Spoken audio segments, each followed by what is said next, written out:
वनवास के बाद पांडव लौटे और हस्तिनापुर में राज्य पाने के लिए दुर्योधन से शांति की मांग की, लेकिन दुर्योधन ने किसी भी हालत में राज देने से इनकार किया और इस अस्वीकार के कारण दोनों पक्षों में महायुद्ध की तैयारी शुरू हुई, जिसमें कृष्ण ने पांडवों का मार्गदर्शन किया। महायुद्ध का समय आ पहुंचा, जहां दोनों पक्ष अपने अपने योद्धाओं के साथ तैयार खड़े थे और कृष्ण ने अर्जुन को युद्ध भूमि में प्रेरित करते हुए यह समझाया कि धर्म के लिए लड़ना अत्यंत आवश्यक है। अर्जुन ने अपने रथ पर बैठकर धनुष थाम लिया, लेकिन उसने अपने परिवार से लड़ने की समस्या को समझते हुए अज्ञात भय और जिम्मेदारी के बीच संघर्ष किया। इसी बीच युद्ध का आरंभ करते हुए दोनों पक्षों ने शंखनाद किया। युद्ध के मैदान में भीषण संघर्ष प्रारंभ हुआ, जहां योद्धा अद्भुत साहस से एक दूसरे पर हमला कर रहे थे और कृष्ण ने अर्जुन को सलाह देते हुए बलिदान और कर्तव्य की महत्ता को समझाया। युद्ध के एक महत्वपूर्ण क्षण में अर्जुन ने एक प्रबल प्रतिकूल पर निशाना साधा और उसके चेहरे पर नई संकल्पना झलकी, जबकि कृष्ण की शांति और दिव्यता ने उसे सही मार्गदर्शन दिया। युद्ध के पश्चात अर्जुन पराजित योद्धाओं के बीच खड़ा था और उसकी आंखों में विजय की कीमत का गहरा दर्द था, जबकि कृष्ण ने उसे यह समझाते हुए प्रेरित किया कि सच्ची जीत धर्म और न्याय में निहित होती है। पांडवों को हस्तिनापुर में राजाओं के रूप में ताज पहनाया गया और उनके चेहरे पर राहत और संकल्प का मिश्रण था, क्योंकि उन्होंने राज्य में धर्म और न्याय की पुनर्स्थापना का जश्न मनाया। पांडव राजगद्दी पर बैठकर भविष्य की योजनाओं पर चर्चा कर रहे थे।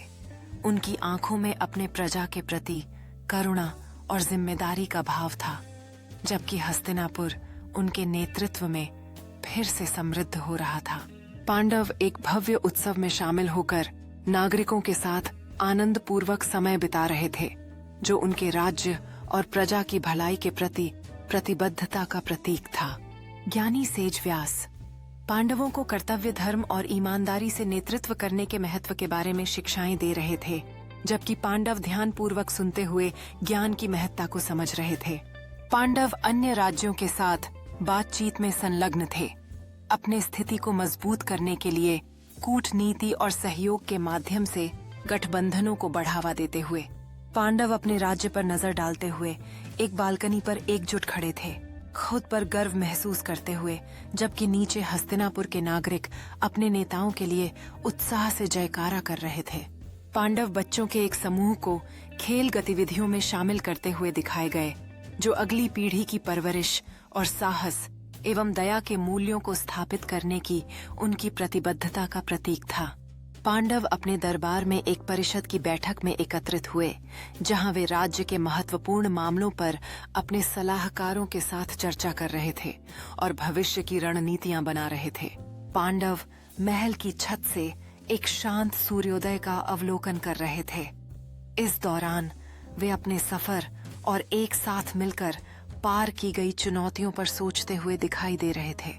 पांडव एक सामुदायिक सभा में भाग लेते हुए दिखाई दे रहे हैं, जहां वे अपनी प्रजा की समस्याएं सुनते हैं और सहानुभूति के साथ उनके मुद्दों का समाधान करते हैं। पांडव अपने योद्धाओं के साथ एक प्रशिक्षण सत्र में हिस्सा लेते हुए दिखाई दे रहे हैं, जहां वे अपनी क्षमताएं निखारते हैं और भविष्य में आने वाली चुनौतियों का सामना करने के लिए तैयार हो रहे हैं। पांडव एक अंतर्राज्य उत्सव की मेजबानी करते हुए दिखाई दे रहे हैं, जहां पड़ोसी राज्यों के नेता एकजुटता और मित्रता का जश्न मनाने के लिए इकट्ठा होते हैं। पांडव बुद्धिमान बुजुर्गों के साथ शासन और नैतिक दुविधाओं पर चर्चा करते हुए नजर आ रहे हैं, जो उनके प्रबुद्ध नेतृत्व के प्रति प्रतिबद्धता को दर्शाता है।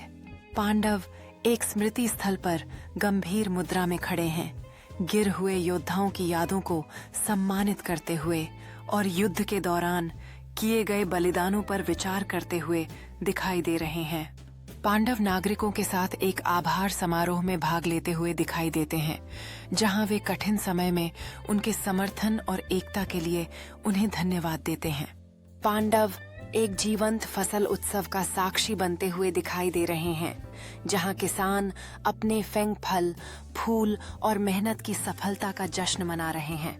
पांडव एक भव्य पूजा समारोह में भाग लेते हुए दिखाई दे रहे हैं, जहां वे अपने राज्य की समृद्धि और शांति के लिए आशीर्वाद मांगते हैं। पांडवों के पास युवा आकांक्षियों का एक समूह आता है जो युद्ध और नेतृत्व की कला सीखने के लिए उत्सुक होते हैं, जो अगली पीढ़ी के प्रति उनकी मार्गदर्शक भूमिका को दर्शाता है।